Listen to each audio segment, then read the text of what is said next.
नमस्ते दोस्तों, स्वागत है आपका परीक्षा यान अकेडमी पे। पिछली क्लास में हम लोग ने समास पढ़ लिया था। आज हम लोग पढ़ेंगे छंद।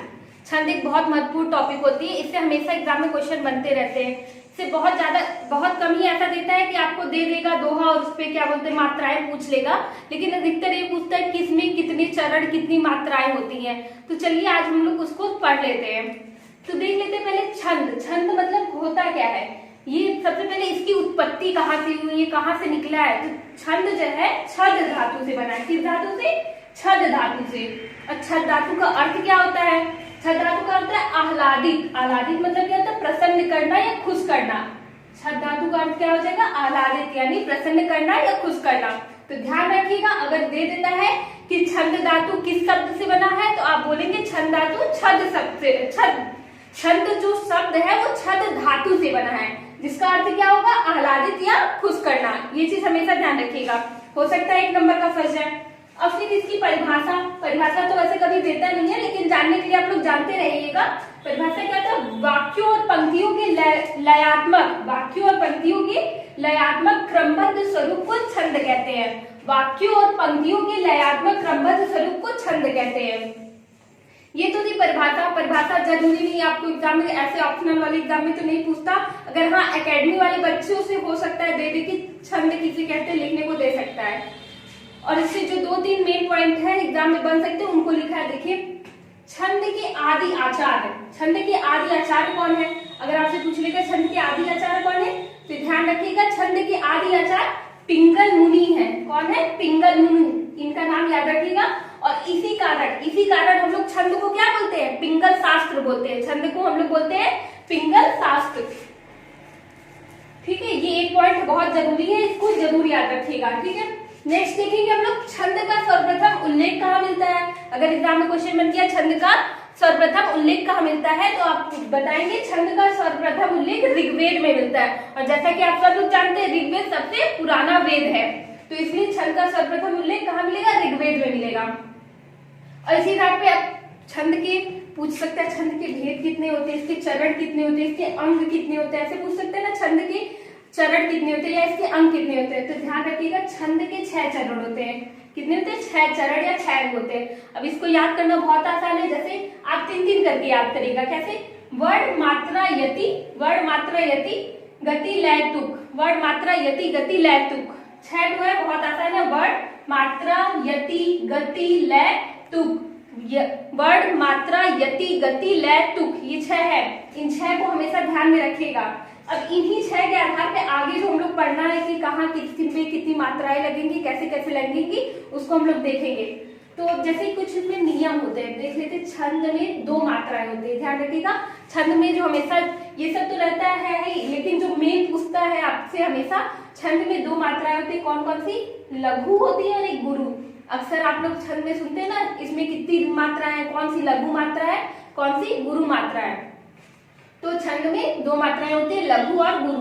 जिसमें देखिएगा लघु का आपका साइन कैसा होता है? एक ऐसे बना रहता है। और गुरु का हम लोग कैसे लगाते हैं? ये ऐसे एस अवग्रह का चिन्ह होता है। एस डी से हम बोल सकते हैं, लेकिन इसे लघु मात्रा का भी चिन्ह बोलते हैं। जब हमें लगाना रहेगा तो ध्यान रखिएगा, लघु के लिए ये लगाएंगे और गुरु के लिए ऐसे लगाएंगे। ये चीज ध्यान रखिएगा। लघु के लिए कौन सी कैसे लगाना, गुरु के लिए कैसे लगाना है, ये चीज ध्यान में रखिएगा। अब देख लेते हैं लघु और गुरु ये कौन कौन सी मात्रा पे कैसे कैसे लगते हैं। इनके कुछ नियम होते हैं, इसी नियम के अनुसार ये लगते हैं। कहाँ पे? दोहे पे कहाँ लगेंगे, किस किस वर्ड पे लगेंगे, कैसे कैसे लगेंगे, इनको देख लीजिए। 2-3 पॉइंट आप याद रखिएगा। हर्ष वर्ण मैंने आपको पहले ही बता चुका है। कौन कौन से थे? अ ई उरी। हर्ष यानी छोटे मात्रा वाले वर्ड जो होते हैं, अ ई उरी, एक मात्रिक वर्ड भी बोलते हैं।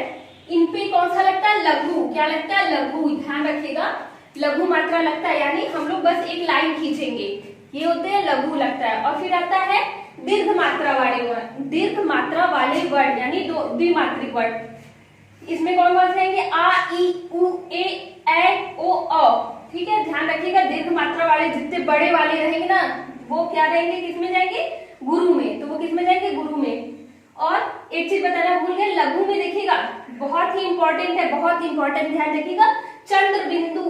हो सकता है अभी जिनको ना पता हो चंद्र बिंदु को गुरु में लेते जाएंगे, लेकिन नहीं, चंद्र हमेशा लघु में जाएगा, ध्यान रखिएगा, मेरी बात को ध्यान से सुनिएगा। चंद्र बिंदु किस में जाएगा? लघु में जाएगा, लघु में। चंद्र बिंदु जहां पे भी दिखेगा वहां पे आप एक, उसके ऊपर एक लगाएंगे, यानी लघु की मात्रा लगाएंगे। अब बात कर लेते हैं गुरु की। जैसा कि मैंने आपको बताया, गुरु कहाँ जाएगा? दीर्घ मात्रा वाले वर्ड पे जाएगा। इसमें आ, ई, उ, ए, ओ, औ इतने पे कौन सा लगेगा? गुरु। गुरु की मात्राएं लगेंगी, यानी दीर्घ मात्रा वाले वर्ड रहेंगे। और एक चीज, चंद्र बिंदु और अनुस्वार में कंफ्यूजन होती है, और अनुस्वार आपका किसमें जाएगा?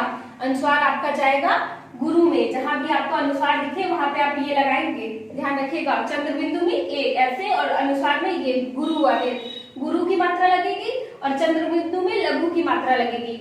ये दोनों पॉइंट बहुत इंपॉर्टेंट है, इसको जरूर ध्यान रखिएगा। एक लास्ट पॉइंट है जिसको आप हमेशा याद रखिएगा। ऐसे तो बहुत पॉइंट आपको मिलेंगे छोटे छोटे, लेकिन जो मेन पॉइंट है वही मैं आपको बता रही हूँ, जो पूरा पकड़ सकते हैं, मतलब कि आपको ज्यादा पढ़ने की जरूरत ना हो और आपका क्वेश्चन भी सॉल्व हो जाए। इसमें देखिएगा, एक है छंद में हलंत। हलंत जानते हैं ना, ऐसे लगा रहता है नीचे, जो आधा वर्ड होता है उसके नीचे हलंत लगाते हैं। हलंत अथवा संयुक्ताक्षर। संयुक्ताक्षर क्या होता है? जैसे बच्चा होता है ना, बच्चा, इसमें जो आधा च हो गया ना, ये क्या हो गया? संयुक्ताक्षर हो जाता है। तो हलंत अथवा संयुक्ताक्षर के पहले, अभी ध्यान रखिएगा, इसके पहले वाला वर्ड, यानी ये जैसे बच्चा में ये दोनों संयुक्ताक्षर हो गए, इनके पहले वाला वर्ड यानी ब वर्ड को गुरु मान लेते हैं, यानी इसको हम लोग क्या मान लेंगे? गुरु मान लेंगे। और हलंत में भी, हलंत के पहले भी अगर कोई वर्ड आया हो तो उसको भी हम लोग गुरु मान लेंगे। ये चीज हमेशा ध्यान रखिएगा। संयुक्ताक्षर और हलंत के पहले वाला, उनको नहीं, उनके पहले वाले वर्ड को हम लोग क्या मानेंगे? गुरु मानेंगे, गुरु मान लिया जाता है। ये इतने पॉइंट आप हमेशा याद रखिएगा। अगर आपको मात्रा लगाने देगा, आप आसानी से लगा लेंगे और आपका क्वेश्चन गलत भी नहीं होगा। दोस्तों, ये थी तो कुछ इससे जुड़ी इंपॉर्टेंट बातें। अब चलिए इसके भेद से जुड़ी हम लोग कुछ बातें देख लेते हैं। दोस्तों, नियम के बाद अब हम लोग देखेंगे गढ़। गढ़ भी एक जरूरी चीज होती है, पूछ सकता है गढ़ की संख्या कितनी होती है। पूछ लिया आपसे छंद में गढ़ों की संख्या कितनी होती है, तब आपको ये चीज जानना जरूरी हो जाएगा कि गढ़ की संख्या कितनी होती है। तो गढ़ की संख्या कितनी होती है? 8 होती है, ध्यान रखिएगा। छंद में गढ़ की संख्या 8 होती है, और इसका एक विधायक सूत्र होता है। सीधे सीधे दे सकता है कि छंद का सूत्र लिखिए, या फिर छंद का सूत्र क्या है। तो ये सूत्र है य मातराज भान सलगा। य माताराज भान सलगा, ऐसे याद कर लीजिएगा। य माताराज भान सलगा, अलग अलग करके याद करेगा, याद हो जाएगा। य माताराज भान सलगा। अब देखिएगा, अभी इसमें आपको मजा आएगा ये चीज बनाने में, क्योंकि ये चीज बहुत इजी होता है बनाना। और एक चीज और ध्यान रखिएगा, एक गढ़ में कितने वर्ड होते हैं अगर पूछ लिया तब आप बताएंगे 3 वर्ड होते हैं। लेकिन गढ़ों की संख्या कितनी होती है? तो 8 बताएंगे। लेकिन पूछेगा एक गढ़ में कितने वर्ड होते हैं? तो 3 वर्ड होते हैं, ध्यान रखिएगा 3। अब देखिए, इसका गढ़ कितने होते हैं? 8 गढ़ का जो मैंने नाम लिखा है, इसका कैसे सूत्र बनेगा और उदाहरण भी लिखा है, देख लेते हैं कैसे कैसे होता है। पहला गढ़ आप लोग देखिए बनाएंगे कैसे। आप पहला अक्षर लेंगे य, और उसके आगे गढ़ लगा देंगे, तो क्या हो जाएगा? यगढ़। तो पहला गढ़ कौन सा हो जाएगा? यगढ़। अगर आपको सूत्र याद है तो आपको ये याद करने की जरूरत ही नहीं रहेगी, क्योंकि आप तब अपने आप बना लेंगे।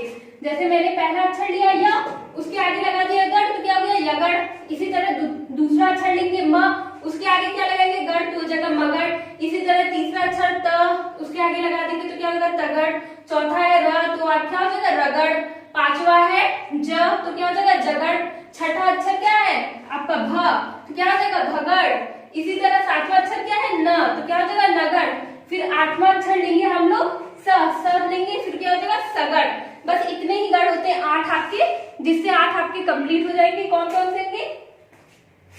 यगड़, मगड़, तगड़, रगड़, जगड़, भगड़, नगड़, सगड़। याद रखिएगा, यगड़, मगड़, तगड़, रगड़, जगड़, भगड़, नगड़, सगड़। अब ऐसे कंफ्यूजन हो सकती है कि उसी में कंफ्यूज हो जाए क्या था यगड़ मगड़, और लाइन वाइज भी ना याद रहे, लेकिन सूत्र से देखे ना आप तुरंत पकड़ लेंगे। देखिए, पहला अक्षर ले लेंगे यगड़, मगड़, तगड़, रगड़, जगड़, भगड़, नगड़, सगड़। 8 आपके हो जाएंगे, बस 8 तक ही लीजिएगा, उसके आगे आपको जाने की जरूरत नहीं रहेगी, क्योंकि छंद के में गढ़ों की संख्या कितनी बताएगी? 8। तो ध्यान रखिएगा इस चीज को। अब इसका सूत्र भी देखिए, अगर आपसे पूछ लिया यगड़ का सूत्र क्या होता है, तो वो भी बहुत इजी है, क्योंकि जो विधायक सूत्र है गढ़ का, उसी से आपका क्या बना है? इन 8 गढ़ों का सूत्र बना। देखिए, यगड़ है तो आप पहला अक्षर के तीन अक्षर आप लेंगे, तीन अक्षर ध्यान रखिएगा, आप स्टार्टिंग के तीन अक्षर ऐसे लेते चलेंगे। देखिए कैसे, यगड़ का सूत्र हो जाएगा यमाता, क्या हो जाएगा यमाता। अब इसी तरह मगड़ का क्या होगा, य को छोड़ दीजिए, पहला अक्षर छोड़ते चलेंगे। जैसे नेक्स्ट दूसरा जो सूत्र बनाएंगे हम लोग पहला अक्षर छोड़ते चलेंगे, उसके आगे का तीन तीन अक्षर लेते चलेंगे। जैसे यगड़ का क्या हो गया यमाता, अब मगड़ का क्या होगा, तो यह हटा दीजिए, मातारा हो जाएगा, क्या हो जाएगा मातारा। फिर इसी तरह तगड़ का, अब तगड़ का बनाना है तो य और म आगे के दो हटा दीजिए, पीछे के तीन ले लीजिए, ताराज हो जाएगा। देखिए यहाँ लिखा है कि नहीं, ताराज। फिर रगड़ का, इसी तरह रगड़ में अब आगे के तीन हटा दीजिए, यमाता हटा दीजिए, राजभा हो जाएगा, क्या हो जाएगा राजभा। देखिए यहाँ लिखा हुआ है ना राजभा। फिर उसके बाद जगड़, अब जगड़ का कैसे बनेगा, अब ज तक आप लोग ले लिए थे, अब इतना हटा दीजिए पूरा, तो क्या हो जाएगा भानस हो जाएगा, क्या हो जाएगा भानस। सॉरी ज भी नहीं हुआ था तो यहाँ से लेंगे हम लोग, तो क्या होगा जभान हो जाएगा, क्या होगा जभान। और वैसे भी जिस गढ़ का है तो उस अक्षर में पहला वो अक्षर रहेगा ही रहेगा, वहां से पहला अक्षर लीजिए उस अक्षर का और आगे के दो गढ़ जोड़ दीजिए, या तो आप ये भी कर सकते हैं। अब भगड़, तो भ का पहला अक्षर लीजिए तो क्या हो जाएगा भानस हो जाएगा, क्या हो जाएगा भानस। नगड़, नगड़ का क्या हो जाएगा, अब क्या बचा है आपका नसल, क्या बचा है नसल हो जाएगा। फिर सगड़ का क्या हो जाएगा, लास्ट की तीन बचा ही आपका, स से ले लीजिए सलगा, क्या हो जाएगा सलगा। है था ना बहुत आसान, तो हमेशा ऐसे याद कर लीजिएगा, इसको याद करने की जरूरत ही नहीं है, आप बस ध्यान रखिएगा सूत्र, और बाकी गढ़ और सूत्र तो आप इसका ऐसे ही बना लेंगे। तो क्या हो जाएगा यगड़ का यमाता मातारा, ऐसे ही सबका हो जाएगा यगड़ मगड़ तगड़ रगड़ जगड़ भगड़ नगड़ सगड़, इसका क्या होगा यमाता मातारा ताराज राजभा जभान भानस नसल सलगा। अब इसमें मात्रा मैंने आपको पहले ही बता दी है, कहाँ पे लघु लगेगी कहाँ पे गुरु। अब देखिएगा ये क्या है, यहाँ पे अ है, मैंने बताया हर्ष वर्ण में एक लगता है तो इसकी एक हो गई, और ये हो गया दीर्घ हो गया, दीर्घ मात्रा वाले वर्ड हो गए तो इसकी दो हो गई, तो क्या हो गया इसका मात्रा एक लघु और दो गुरु। इसी तरह इसमें देखेंगे आप तीनों गुरु आ रहे हैं, तीनों, क्योंकि तीनों पे दीर्घ मात्राएं लगी हैं तो क्या हो जाएगा तीनों गुरु मात्राएं लग जाएंगी।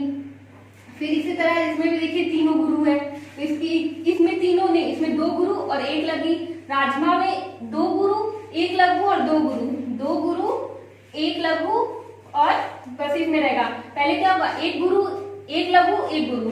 फिर जबान में एक लघु दो गुरु एक लघु, देखिए लिखा भी है एक लघु दो गुरु एक लघु। फिर भानस में एक गुरु एक लघु एक लघु, देखिए लिखा हुआ है।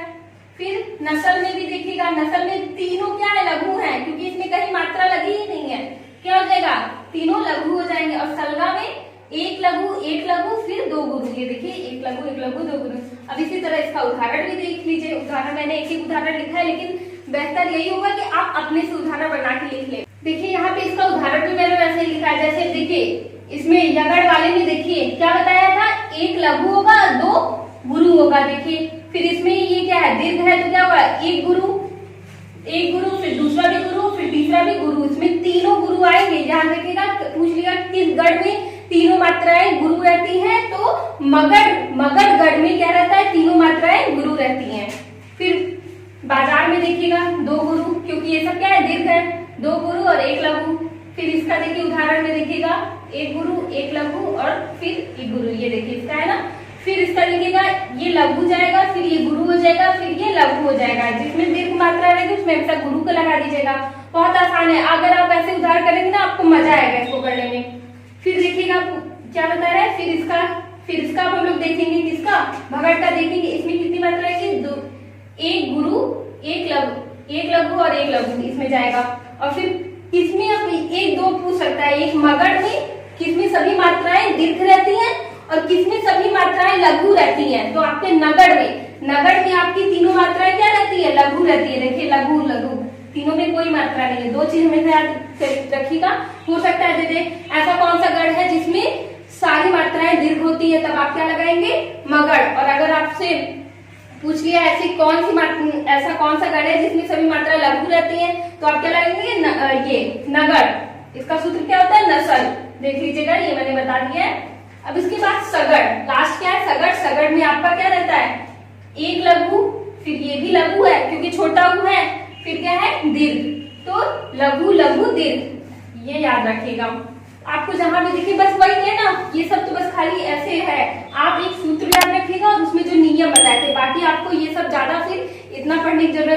आप बस फिर उदाहरण सॉल्व करिएगा और थोड़ी चीजें ध्यान रखिएगा, आपका ये सही हो जाएगा।